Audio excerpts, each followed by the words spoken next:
Hi, thank you for joining Healing Stories. So today we have Dr. Deschu Sahayam. She's our first guest on the Healing Stories channel, so I'm really excited to have her here today. Dr. Deschu is actually, she's a GP, has been for many years, but we are now working together. She is now working with me as a medical health coach. And the reason I've asked her to be on our Healing Stories program is because she has a really interesting healing journey story herself, which led her to this point in time. So Dr. Desh has been a GP since 2008, but has been practicing medicine for well before that, so for well over 20 years in practice. She qualified initially in India and then went to practice general medicine in Sri Lanka, and then came over to the UK in 2003 to take her consultant exams, the MRCP. But actually, after that, decided to go down the GP route for various reasons, to include balanced lifestyle, etc. And the way that Dr. Deschu and I met, we were actually both working privately in a health and wellbeing clinic, a private health and wellbeing clinic, a very well-known one in Canary Wharf. And people kept saying to me, "You've got to meet Deschu, you've got to meet Deschu," because they knew that I was on the integrative medicine side of the fence. And so when I met Dr. Deschu, I could see why they kept saying it, because she was doing, mindfulness courses and was just very different already to the other doctors. So that's how we first met. And then years went past, and I was in London last year. I'd finished my clinic, and I thought I saw that doctor that I remember seeing, that I got to know in Canary Wharf. And I remember being in the tube station going, "Is that, oh gosh, what's her name again? Oh, is that doctor? I remember her." and then I remembered, oh yes, Deschu. And then we hadn't had anything to do with each other in years. I mean, we swapped numbers at that time, all those years ago in Canary Wharf, the health clinic. And but then never got in touch, did we? Life was, carried on, and we never, got in touch after that. But you came to mind that day. I thought I saw you on the tube. It wasn't you. But then the next day, Deschu calls me. So, what an amazing life coincidence that is. And so we both saw that, it's pretty significant. And, I listened very carefully to what she had to say. And she was contacting me because of the medical health coaching that she was now doing and how we might be able to work together. So that's a little intro into how we met and the work side of things. And we're doing some exciting work now, projects, medical health coaching, training practitioners, particularly in the spiritual aspect of health coaching, because this has been a really important part of Dr. Deschu's journey, as she'll tell you in a moment. But it's something that's so lacking within even integrative medicine and certainly functional medicine, and definitely conventional medicine, is that understanding of the spiritual component of one's health and well-being. So she's now training practitioners and members of the public, of course, patients, etc. But there's a real focus on training practitioners now, health professionals, as to the spiritual coaching aspect of integrative medicine, so you can really understand a patient's journey better, because a lot of patients are understanding, have a spiritual understanding themselves, and are already on that path. And so when they meet a health professional that hasn't got a clue what they're talking about, that can be a real obstacle in that relationship and in that health journey together. So Deschu, could you please tell us a little bit about yourself, a bit about your background, and the life-changing event that happened to you that really brought you more firmly onto your path as a medical health coach? Thanks so much for having me, Anna. It's really amazing to be here, particularly since you're starting out. It's so thank you for that. But yes, I have been a medical doctor for a very long time, probably around 20 years. I have a background in general medicine, and that was my first love. So I pursued it right up to postgraduate, and that's how I came to the UK to complete my membership exams for the Royal College of Physicians. I then decided to do general practice, and then branched off into health and well-being, lifestyle medicine.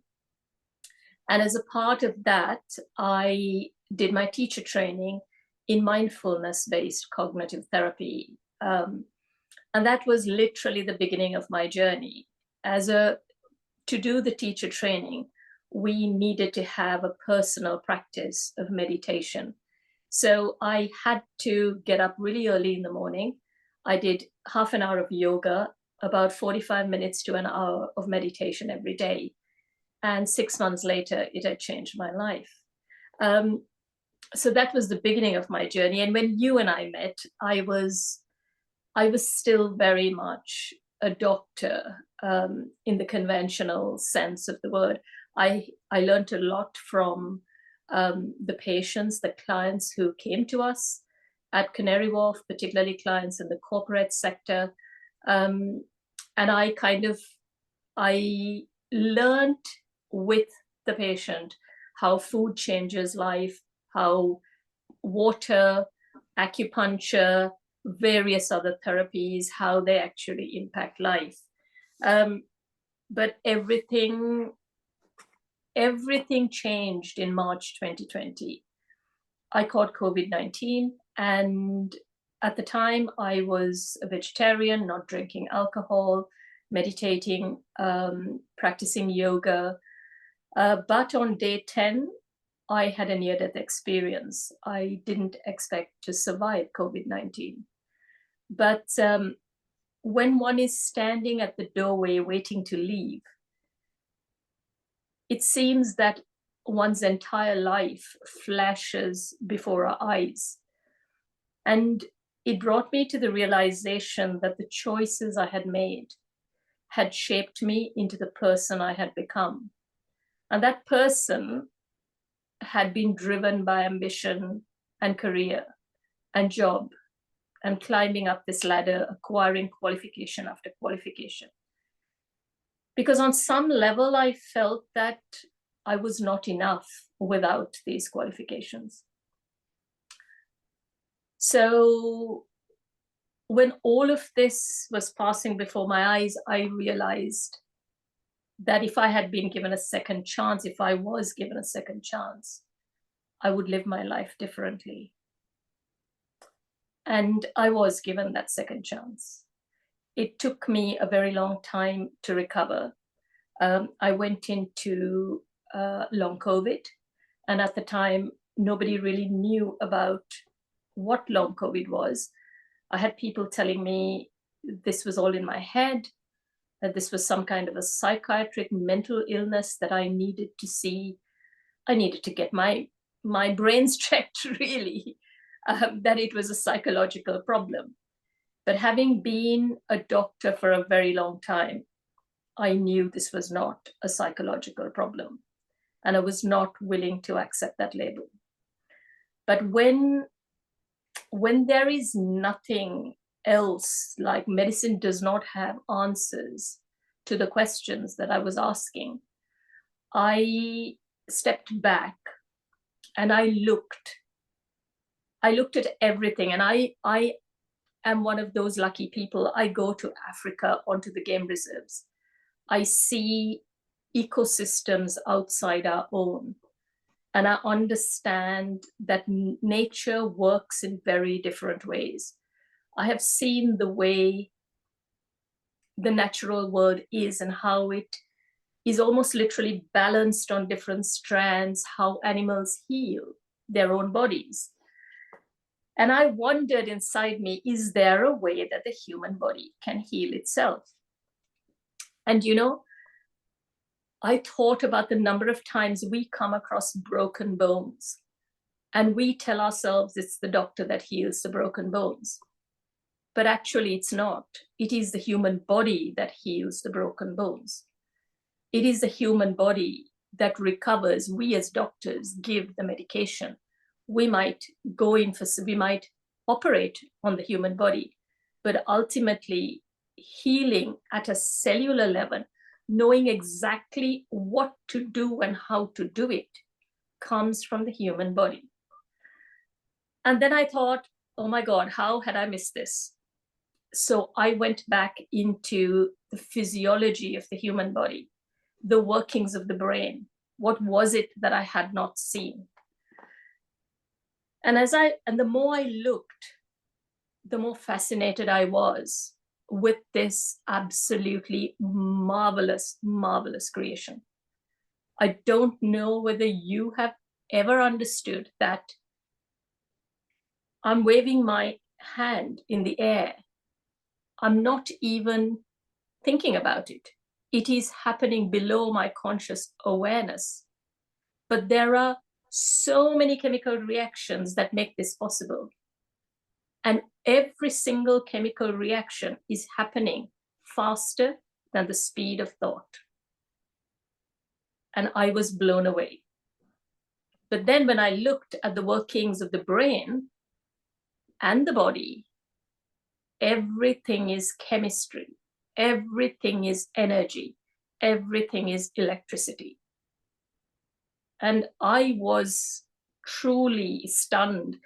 And these were things I had learned as a medical student. I'm guessing you've learned it as a medical student, but I had glossed over it. I had been taken up with clinical medicine and missed this. So I looked at the autonomic nervous system, the sympathetic, which is the fight or flight, parasympathetic, which is the rest and digest states. I looked at my life and asked myself, how had I lived my life? Was it in a state of fight or flight or rest and digest? And sadly, it was in a state of fight or flight. That was my dominant state of being.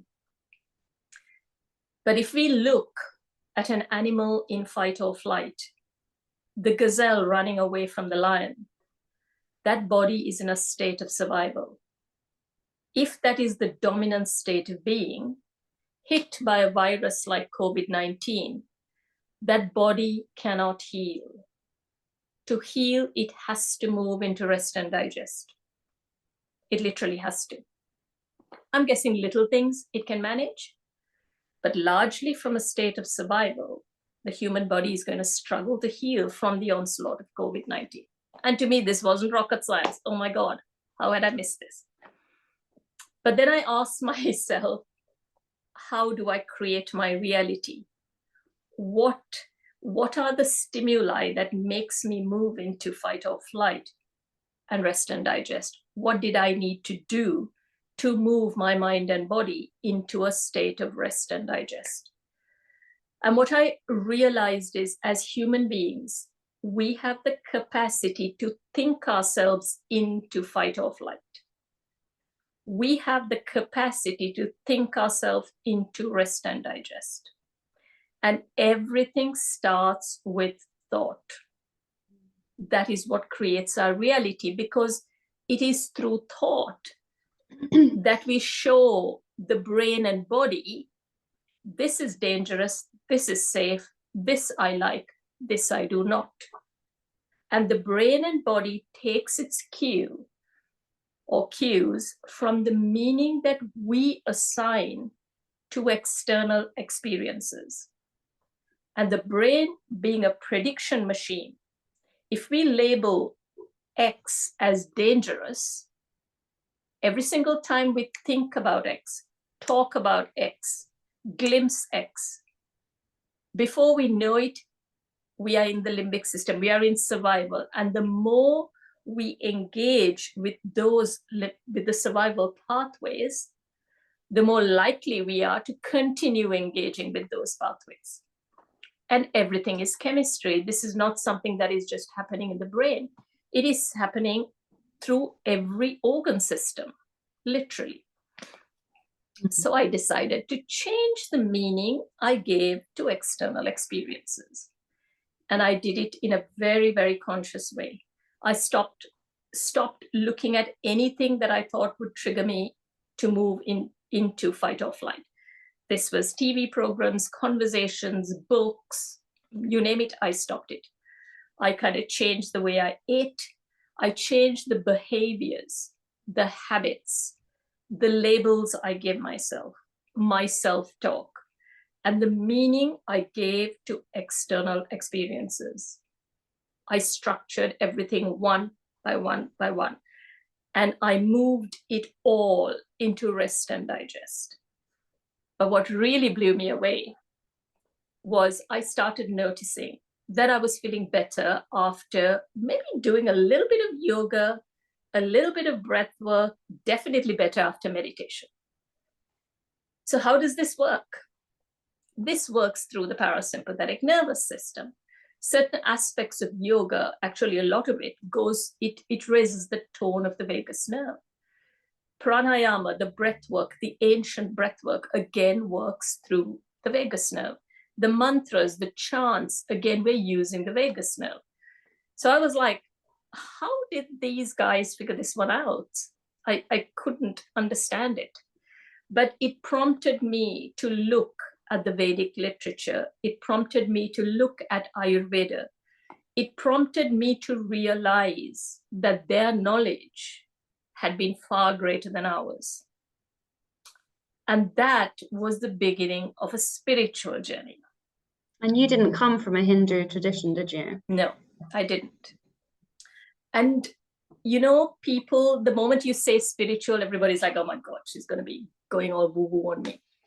But for me, spirituality was my relationship, the relationship I have with me and my connection to all life.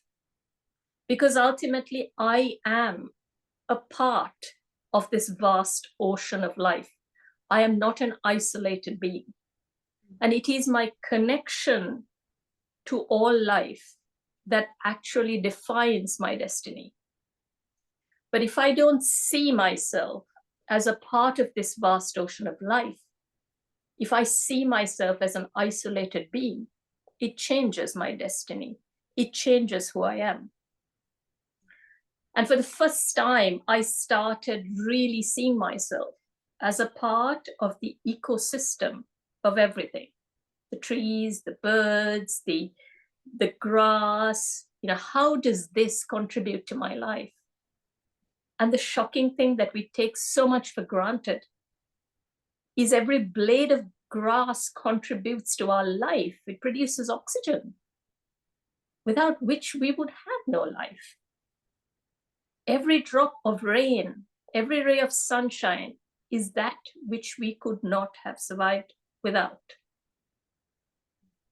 So this entire experience changed who I was at a fundamental level. And having those realizations about the grass and the raindrops and everything, it moves you into a whole new state of gratitude, doesn't it? Exactly. And awareness, consciousness, even little things like a seed. I mean, I used to pick this little seed up, and I remember it was, you know, chickpea or mung or whatever it was, and I put it in water. I soaked it overnight, you know, 48 hours. And you pick it up and there's a little shoot that comes out. And you think, this thing, this dried thing, this mundane thing has life in it. How do we miss these things? Full of potential. So yes, anyway, that's my story in a nutshell. So when you first went through long COVID and you talked about all these realizations you had that really moved you into the space you're in now, did you have a teacher? Did you learn it from someone? These are all self-realizations. It came through, I think the first step to change is the meditation. It is to change your dominant state of being. That I knew. So I then asked myself, how do I change my dominant state of being? Which means that I changed the music I was listening to. So I was listening to a lot of mantras, a lot of healing music. I was meditating a lot, even if it was like 10 minutes every couple of hours. Other days I would do like 3 hours of meditation seated. I would do about half an hour of yoga. I would walk barefoot on the grass. I would consciously feel the sun, listen to the birds, you know, almost feel the energy of the trees, really kind of change myself. But with that, I started getting guidance, literally, like do this and do this and do that and do the next thing. and speak to this one and speak to that one. And it's guidance. Yes, it's your gut. And now I listen to that sound, that voice. Yeah. So,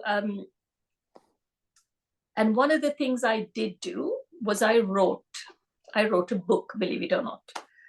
I've never written anything decent in my entire life. And it just flowed. It just came through. And it's literally about changing the meaning we attach to external experiences. And how it leads to acceptance, how it leads to empowerment, to transformation. Literally that, yeah. It's such an amazing story. And the reason I was smiling so much as you were speaking was because so much of what you have said is, it's in training courses, it's in books, you know, there are so many structured routes to learning these things. You know, I've seen them all, and, you know, we have courses on our Dr. Me site, etc. People can come and learn these things, but you had all these realizations in the moment just coming to you, just all at once. It's, you know, I kind of look back on my life and I thought it had been kind of coming. So in 2008, I had a difficult miscarriage. I lost twins at 20 weeks. And it was surreal. And there was a lot of, you know, I was sent for counseling, and I still remember sitting in front of the counselor, and she said, "Oh my God, is this the worst thing that's ever happened to you?" And I thought, you know what? I don't want to label this as bad, good, etc. I need to just get over this if this labeling isn't helping me. And I never went back to her. But at that time, I had a realization at the time that this was something that was not personal, that it was something that was meant to be. And if I looked at it as being personal, I would spiral into non-acceptance. So I chose to think that this was something that was meant to be. It was just one of those things that were part of my life. But then not long after that, my mother was diagnosed with breast cancer, and she then went on. She passed away in 2017. But it was, you know, I've seen patients. I used to work in palliative care. But for someone with breast cancer and who has got secondaries in the brain, I thought she'd maybe a stroke. That was what I thought. But she became quadriplegic and aphasic, and she was like that for 6 months. And it made me realize that I too was going to die, and I didn't know the way in which I was going to die.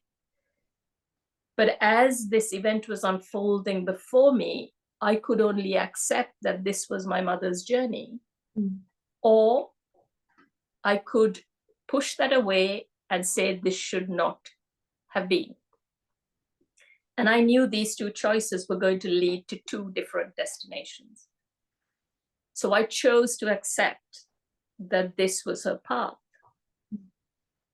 And then straight after that, it was followed by divorce. And then I had, not long after, I had COVID, and my favorite cat died, my father died. So there was a lot of change, a lot of things happening. And suddenly I found myself walking in parallel with death and loss and bereavement and grief,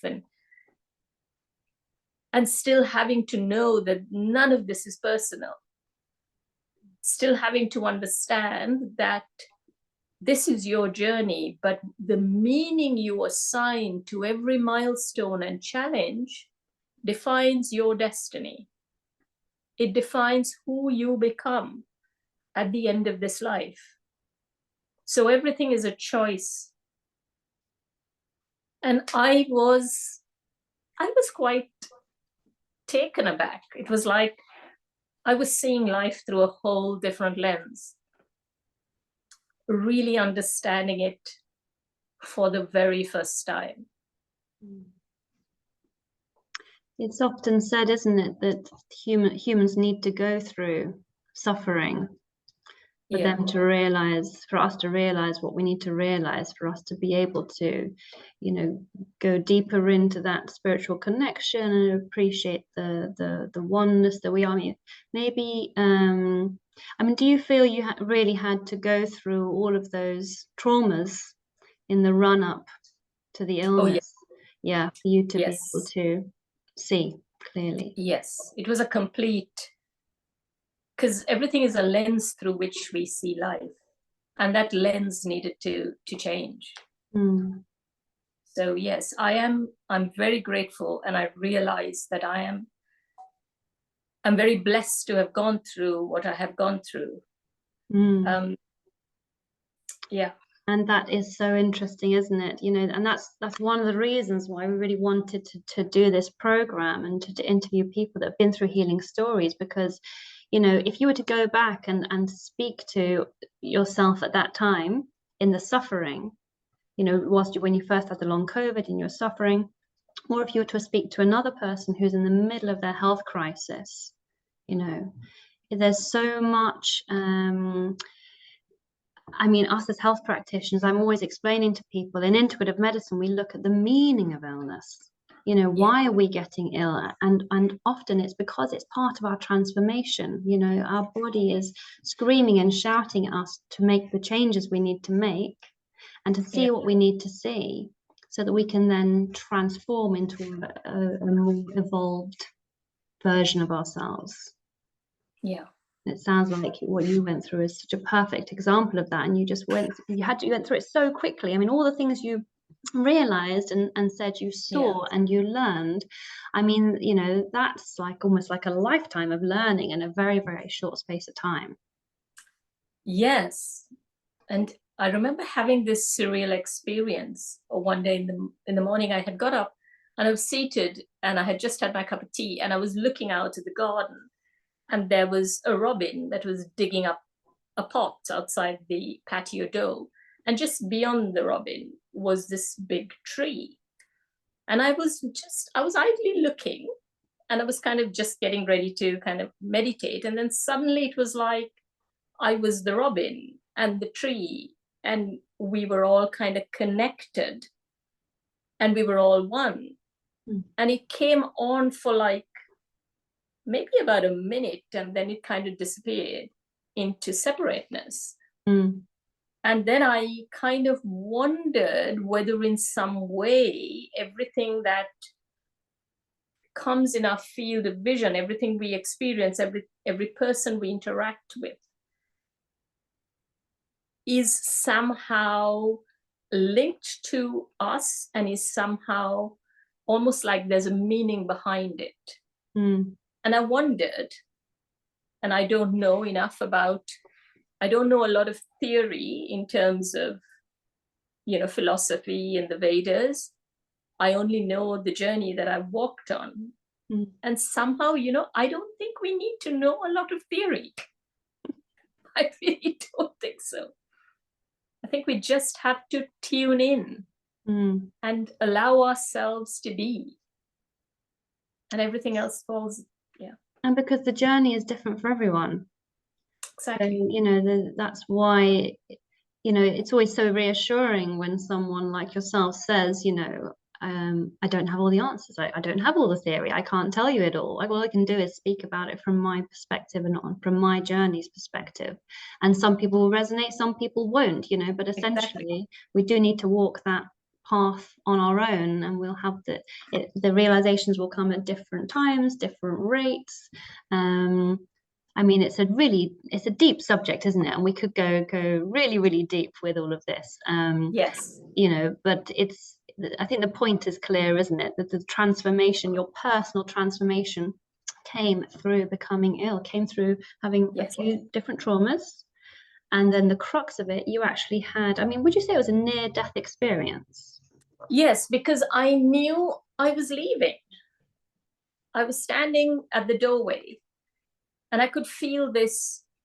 It was one of the most amazing experiences of my life.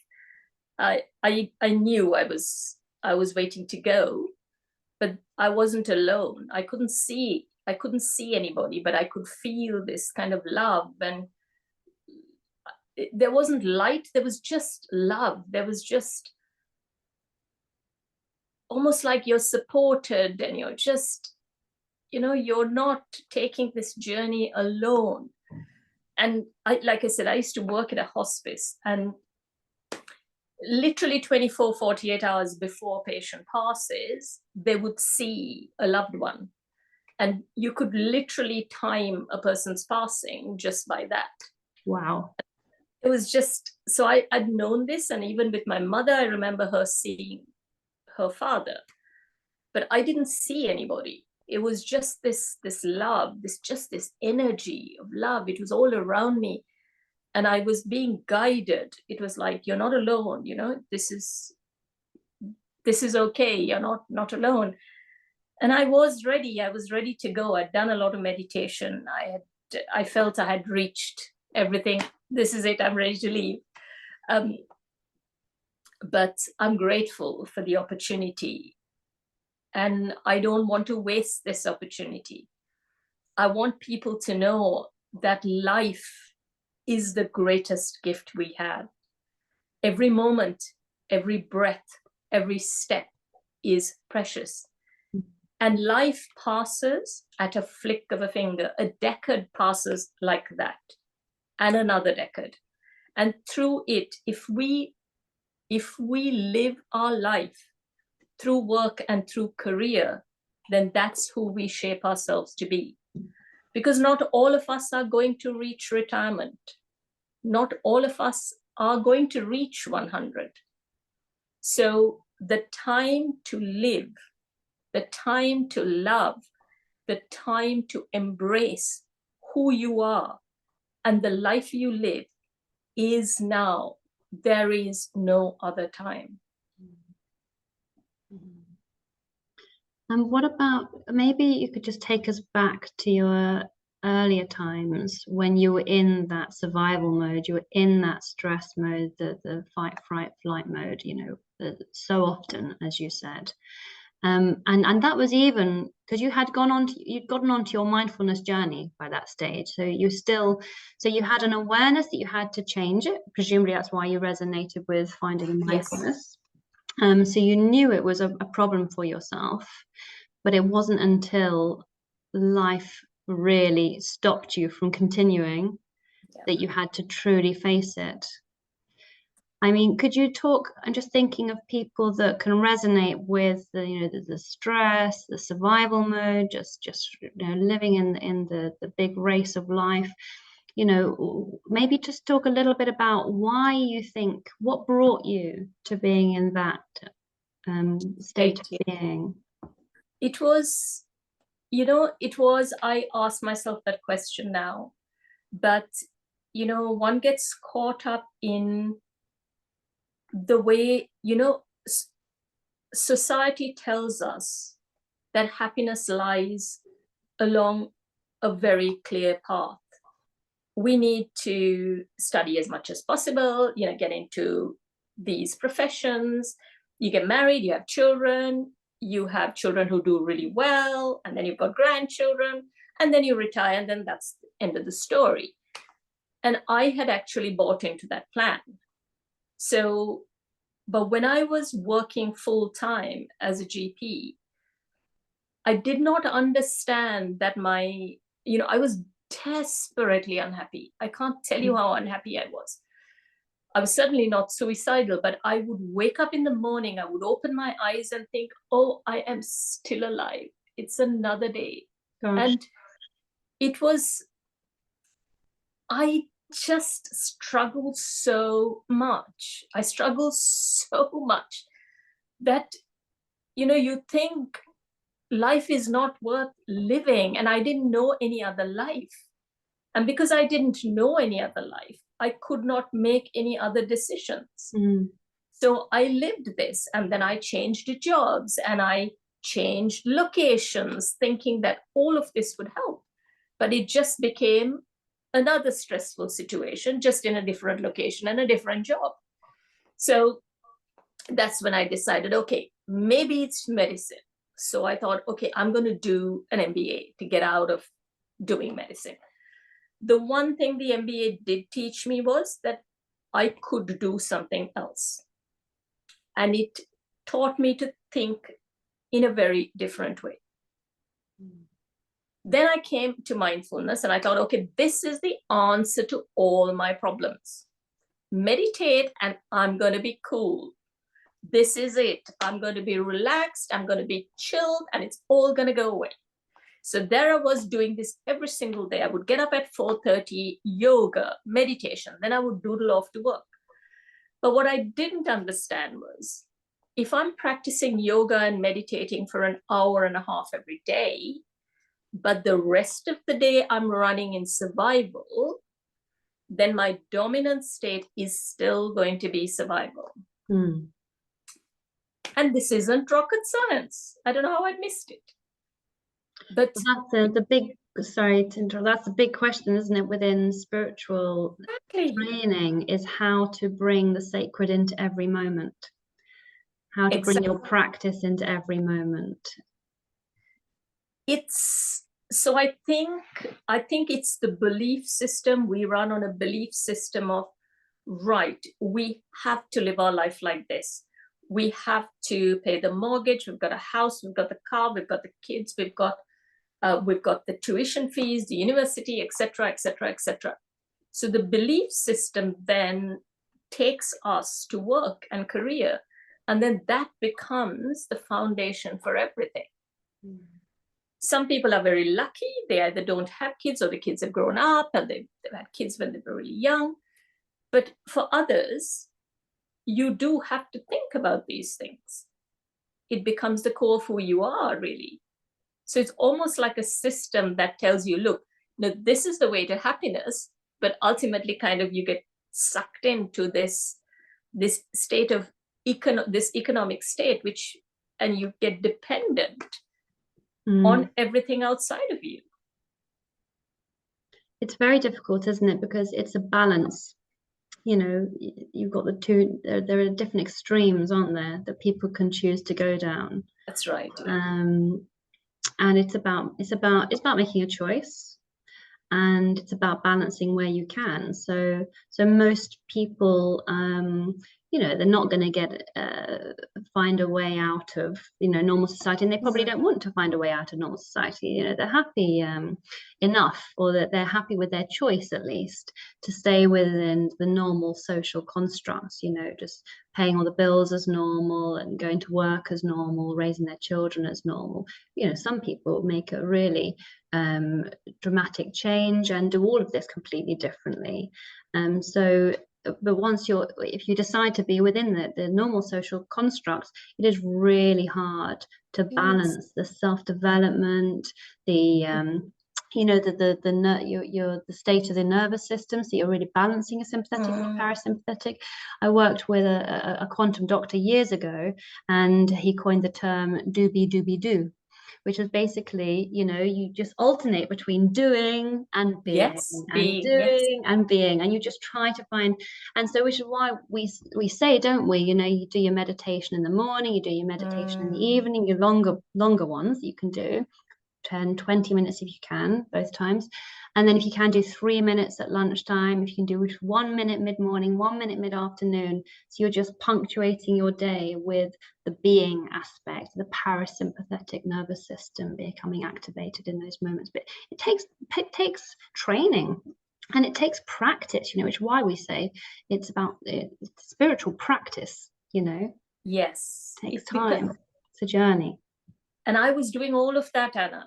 I was coming back home and I was meditating in the evening. I was doing something during lunch. I was doing it all. But I think the spirituality, which for me is the relationship, your oneness with everything, your understanding that you are not an isolated being, that you're connected to everything, the ability to see the beauty, the ability to appreciate that your life is sustained by nature. That has to become who you are?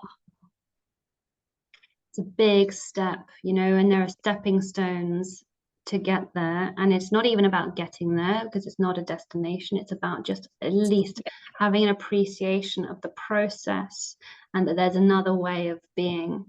And I think we have to go slightly deeper then here because I attract a lot of healers into my practice. Okay. Which is quite interesting. You know, there's certainly the last couple of years, I seem to attract a lot of healers and they come in with a lot of health problems. And then through, you know, we have a really nice hour and a half. So I've got a good amount of time that I can spend with a patient on their first consultation. And I don't know at that time, sometimes you get a feeling, a sense, you know, that that's the kind of person who's sitting in front of you. Sometimes it's quite, you know, overwhelmingly obvious that you have someone who's a bit different sitting in front of you. But often it's through the story that they start to share that they were always highly sensitive. They came into a very dysfunctional family. And by the time they're in their 20s, their health was just a wreck. Yeah. And but they so naturally understand that there's something more. They're often drawn to, even in the midst of their suffering, they're often drawn. There's a part of them that knows that one day they're going to be a therapist or something like that to help others, you know. And so what I have learned through my own training and through my own experiences with such patients is quite often, and this is a bit deep, but quite often these more evolved souls get born into families that need help. Right. And they need to go through a greater portion of suffering than others do. Because actually, they're ready, you know, they're here to help. They're here to help others. Yeah. So they are ready to really experience human suffering in all the different aspects. And these guys have been through everything. And then because natural healers aren't great with boundaries, because how they heal is through a natural appreciation of the oneness and the lack of boundaries in a way. But of course, we still have this human physical organism. And so they end up taking on everyone's stuff. You know, so by the time they're in their 20s, they've tried to fix everyone in their family, they've tried to do everything, you know, and by the time they're in their 20s, they are just wrecked. That's my experience. I've seen it so many times. For me, it's just irrefutable. So actually having that conversation and helping them to see that they're not actually a victim, you know. They're not a victim. In a way, a big part of them, you can call it the soul, has chosen this journey because they are ready. So the reason I'm bringing this up is because it's clear to me, you know, you were really ready for this. You know, so you were ready, you know, because there are all these events stacked up. They're all led towards this point in time. And when it all happened, it all crashed around. You had a near-death experience. You know, you felt another realm anyway. You know, you knew another state of existence, and that's why you've basically been through a quantum leap. You know, haven't you? You've just suddenly gone like that. Yes, to my eyes, this is what I can see with you. You know, yes. And so it's not a case of, you know, right, anyone that's really, really ill now, you know, you can get to where you've gotten to in such a short space of time. But and you know, and I would say the reason why you've had to go through this process is because you are really here to help and teach. Yes. You're really here to help people to realize that oneness, that connection, that their own divinity, etc. And so you had to go through all that, and now you can see so much and you can experience so much that is not going to be easy for others to. But that's your journey as a teacher, that's your journey as a healer and as a coach, etc. So we always say in the world of therapy, you can only take someone as far as you've been yourself. That's true. You know, so there's no point reading all the books and understanding it intellectually or this spiritual journey unless you've really lived it, you're breathing it. you know, and then you can speak with that authenticity. Yeah, it's interesting that you say that, because the first time I went to Africa was in 2015. I'd never been to Africa, and we decided to just go on safari to, like, as a tick box exercise. And I remember the vehicle rolling onto the Serengeti, and it rolled, and we went in, and I'd watched a lot of National Geographics, and, you know, there's nothing, it was cool, it was fine, it was lovely. But oh my God, suddenly it was like, I can't even explain it even now, but suddenly there was me, a very limited version, and everything opened out. And for me, I had come back home. For me, this was like, oh my God, this is home for me. I don't want to leave here. I couldn't explain. I was looking at the animals thinking, how lucky are you to live here? This is where I want to be. And wow, it was incredible. And we were there just for 2 nights on the Serengeti, but I never got over it. And I went back to South Africa a year later thinking I was going to get it out of my system. Big mistake. It's never been out of my system. But it's where I really feel close to the source, to the universe, to nature, to the oneness, yes. of life. Yeah. Yes. That's your natural self speaking. That's your essence speaking. Yeah. So that's why you were so unhappy in the life before, you know, because depression is often, it's a way of your body and your body mind speaking, saying something's really not right here. Yeah. Something's really not right in my life. So, and the thing is, so when I see these patients in my clinic who I can see are natural healers, and who have always been very sensitive, often the story goes that they didn't have guides around them. They didn't have parents or other role models that understood how to raise a sensitive child and how to teach them about boundaries, energetic boundaries, how to help them grow into their potential. So instead, they end up feeling like there's something wrong with them. And they become unwell with all these different reasons.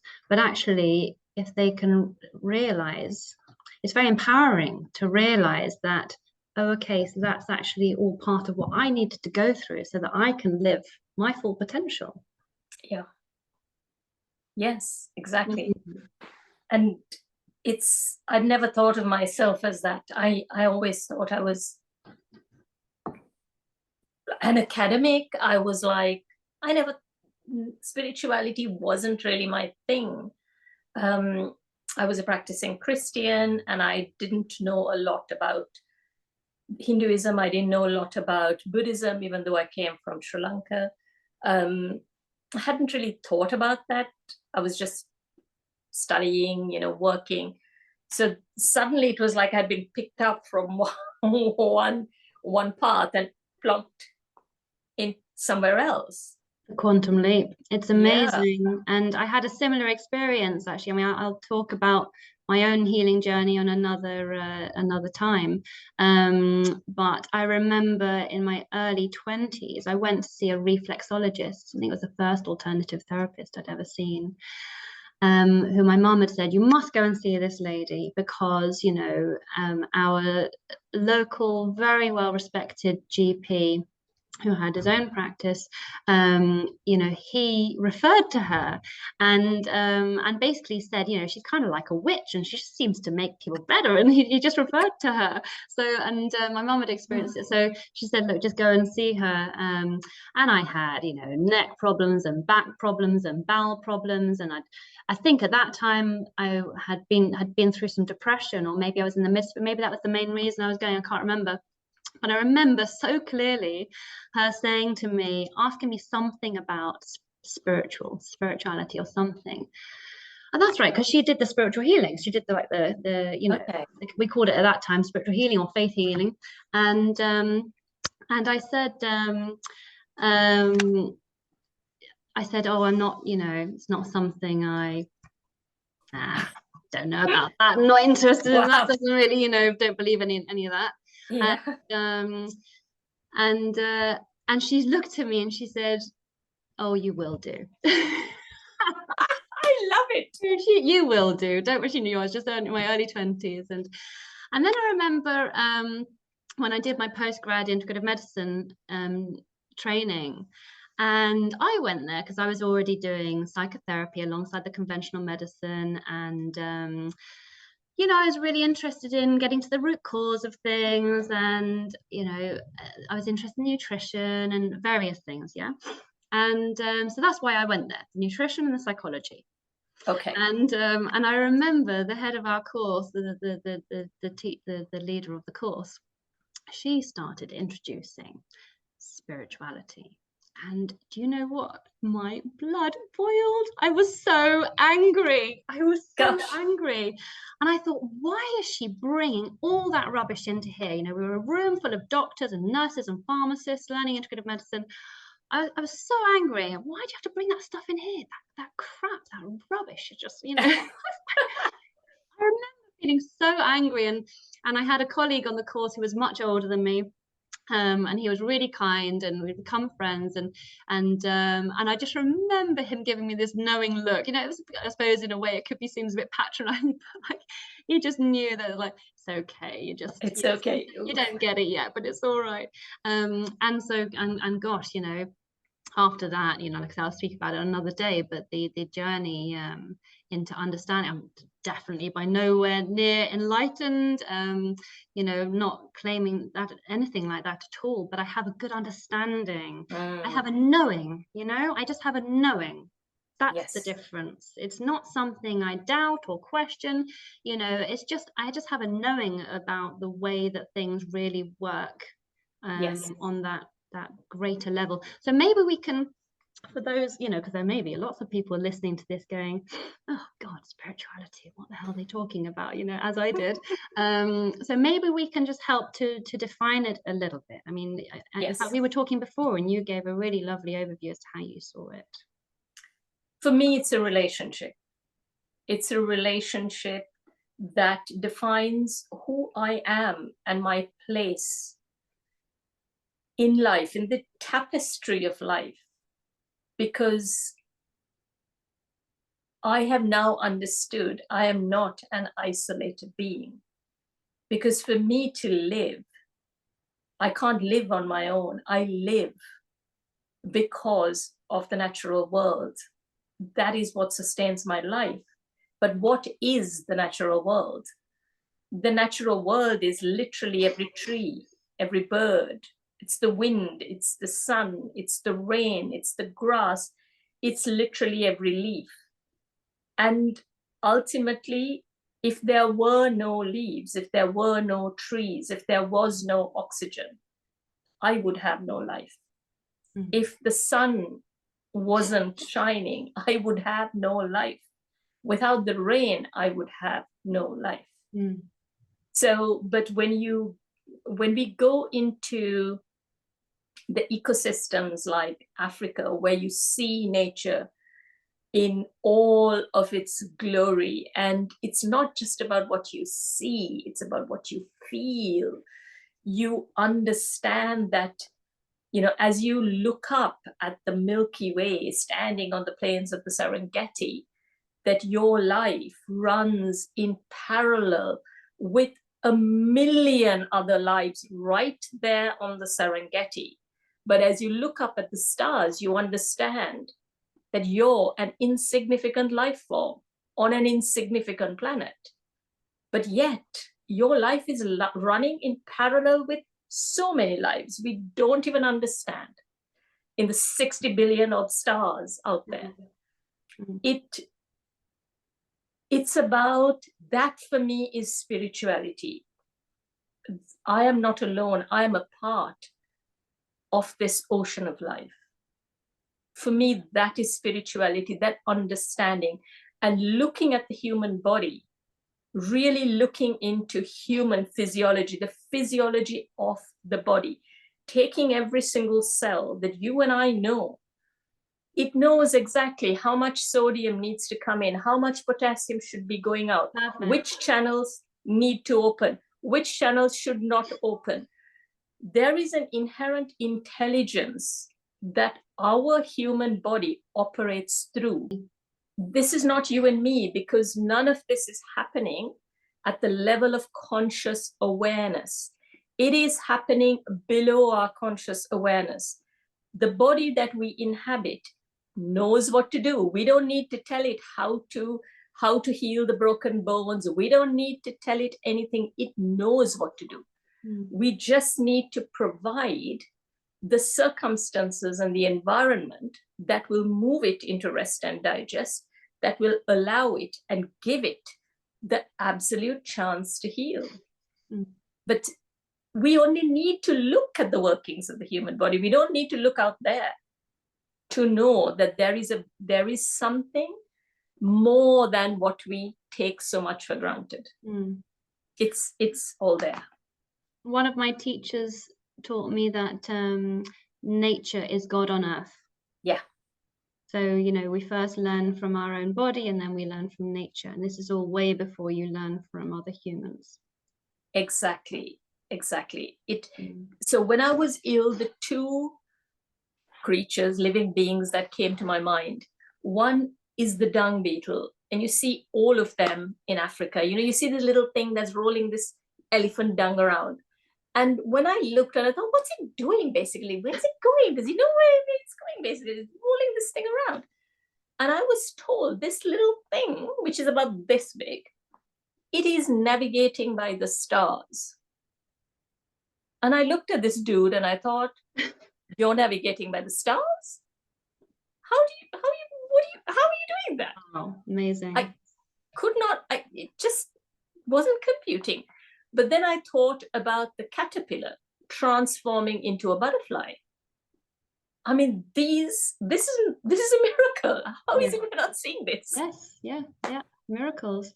I had a patient the other week who was a very smart girl who was one of the natural healers that I could tell that she was, and similar sort of thing, you know, tons of trauma in childhood, etc., but very, very intelligent, and put herself through uni, did chemistry, and she did say right from the outset, you know, I follow the science, I follow the evidence, you know, that's what I like to do. Her mind very much operated on that level. But she said that when she did her chemistry degree, she said, you know, well, I kind of used to have, you know, an understanding about, you know, other things, you know, the way things are, getting to more of a spiritual understanding, you know, and then, you know, I kind of did all my studies and academics and everything. I was, you know, pushed more away from that. I kept trying to follow the science and the evidence, etc. And then when I did my chemistry degree, I realized that actually we just know hardly anything at all. So then I've completely got, she said, I've gone completely full circle now. And she said, now everything's on the table. She said, I'm just open to everything. She said, because I'm really studying the science, she just saw how little we know. So, you know, yeah, but nothing's it's just there. proven. Yeah, that's what I could not understand, is how could we miss it? Because we are taught this is evidence-based.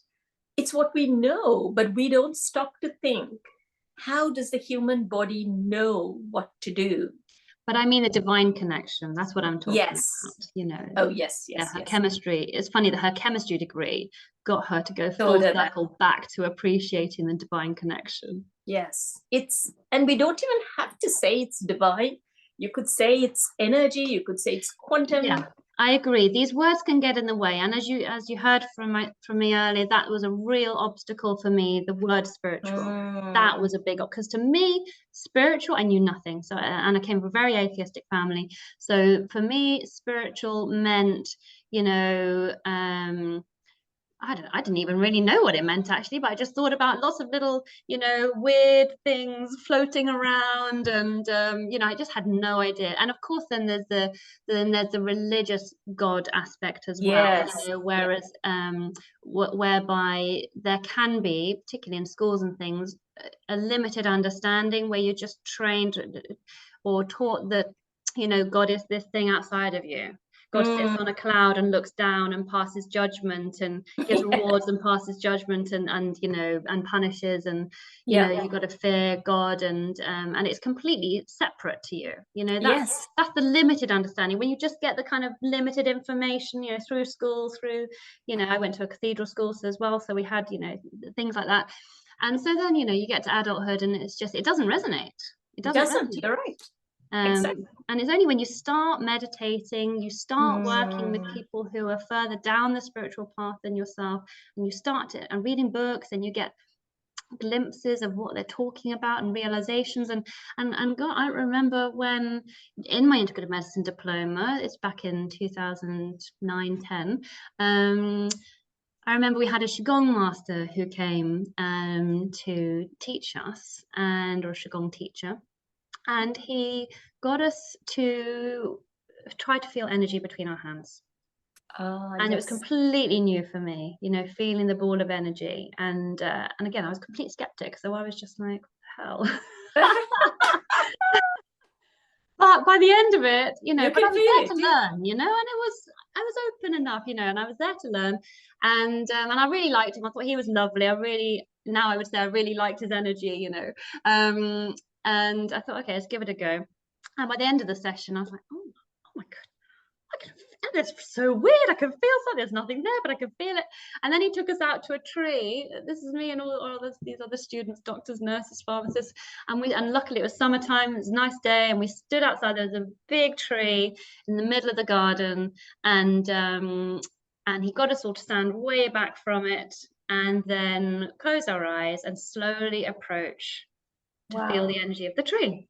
And so as we approached, and then, you know, and I could start to feel it with my hands. And so these were my big, you know, some big wake-up calls to realize that things were not as they had been presented to me. So once you start to things start to come into your awareness, that you're like, this is nothing that I've ever been taught about. You know, people make this out like this is all a load of rubbish, but I'm experiencing it. It's when you experience things yourself, then it becomes irrefutable. You just know, you know. Exactly. And then the meditation, of course, is absolutely essential to experiencing that deeper connection. And as you say, you then can start to experience guidance, you know, and there are lots of different words for these things. People used to call it higher self, inner guidance, inner wisdom, God, the divine, the universe, you know. So the universe has come about, that word, I presume, to move away from that external God thing, you know, and realize and instead have a word that's more inclusive in that sense. But I mean, for me now, language is language. Yes, it's important, but the truth is the truth. And it's about oneness, it's about connection, it's about continuity. There's no beginning, there's no end. Absolutely. You know, but certainly, and it's about dissolution of the ego. The spiritual path is about the I of the ego, you know, because ego is the thing that makes us believe we are separate.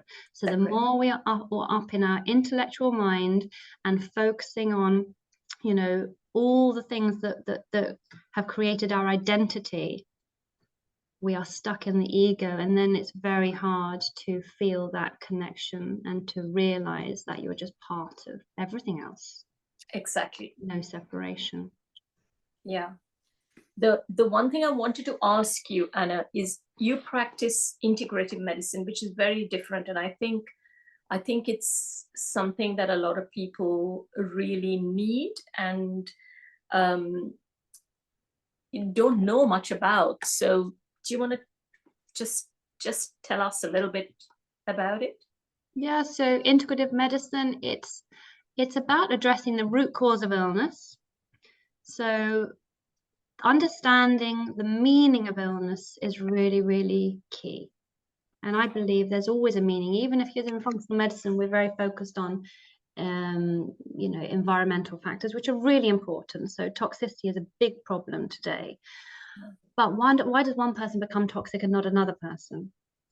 Yes. Why can one person be in this environment and not another person? Why do they have to get sick, you know? So then it's about our own makeup and our inner strength, our resilience, you know, where our immune system's at.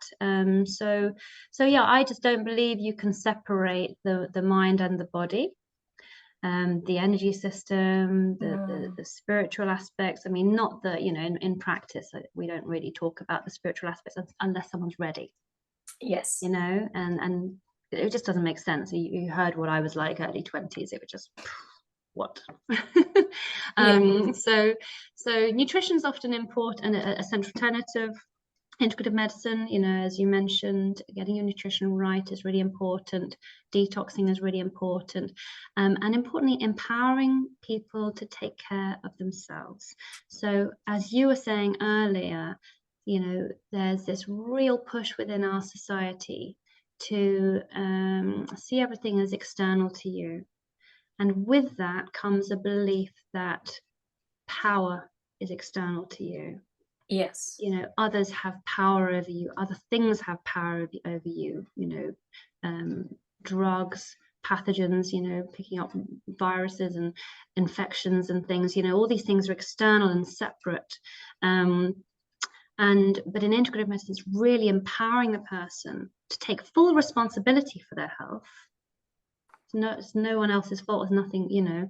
It's and because once you're empowered and you really take full responsibility for your health, you can then do something about it. You know, as long as we're in victim mode or really playing the sick role, and you know, we just feel sorry for ourselves, you're stuck, totally stuck.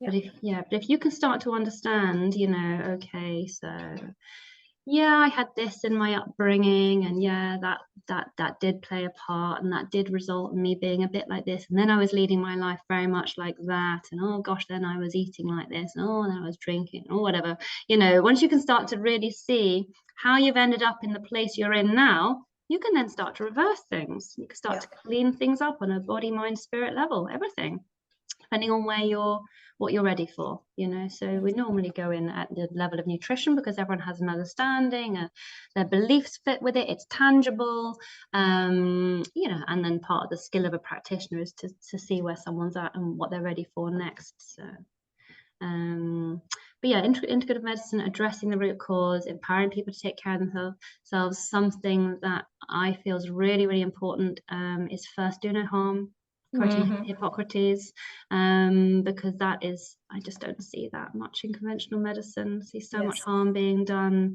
yes, to try and help them, but still so much harm being done. Exactly. And I just, for me, particularly as, you know, a lot of people I work with are naturally very sensitive people, physically as well, you know.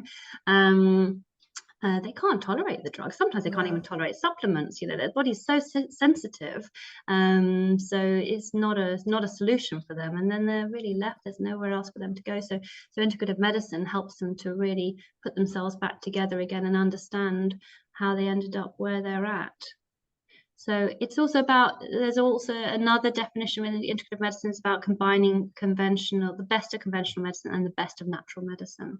But, you know, and so that particularly more so in America and some doctors over here, they do still prescribe drugs alongside all of the other features of integrative medicine. For me, I don't prescribe. I have a non-drug approach. But yeah, for some people that, for me, the best of conventional medicine is actually, you know, understanding the disease processes, the blood tests, the history taking, you know. So for me, this is the best of conventional medicine. And of course, really understanding the conventional medicine journey. So there's a benefit to coming to see someone who's a trained doctor and natural practitioner, so an integrative medicine doctor, is that, you know, when they see reports from your conventional healthcare journey, they can understand where you're at, and the patient feels like they also, everything they've been through is understood as well. So it's a more complete understanding. It's a really good system, and it's much needed. It really is. Yeah, I think so. I think patients and doctors alike are gravitating more and more towards it. So thank you so much for today, Deschu. It's been such a great pleasure speaking with you, and thank you so much for sharing your story. I think it's going to resonate with a lot of people, and hopefully give hope to people that may be in the acute suffering stage as well. Yes. So thank you so much. Thank you so much for having me, Anna. It's been lovely. Thank you so much. Thank you. See you later.